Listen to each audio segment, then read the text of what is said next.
Во Берово ќе се гради првиот комплекс за здравствен и рекреативен туризам во регионот. Во моментов во тек е постапката за добивање одобрение за градба на комплексот, кој ќе се протега на 5,5 хектари квадратни, а ќе се гради по германски цркви архитектура. Локацијата е покрај регионалниот пат Берово-Струмица, во непосредна близина на отклонот за Русиново. Инвеститор е фирмата Боров Еликсир, зад која стои локален жител кој живе во Скопје, а коинвеститорот е од Германија. Ова е прв туристички комплекс кој ќе се гради надвор од веќе постоечките туристички населби во Берово. Годишно општината издава по 10 дозволи за градба на индивидуални викенд куќи во населбата Беровско езеро.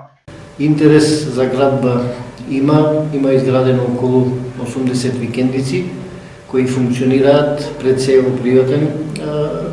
приватен аранжман.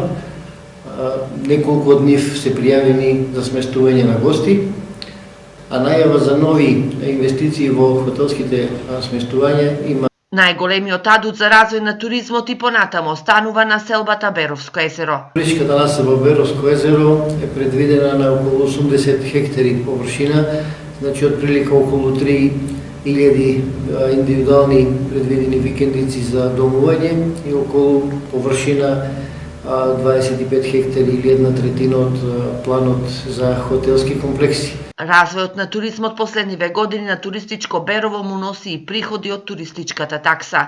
Во изминатата 2017 година општината има наплатено околу половина милион денари по основ на комунална такса за привремен престој, или отприлика наплатена е такса за околу 12.500 гости. Инаку последните 2 години Берово во буџетот од туристичката такса, која е по 40 денари од гостин, инкасира околу 650.000 денари за пријавени 16.000 туристи од земја и странство.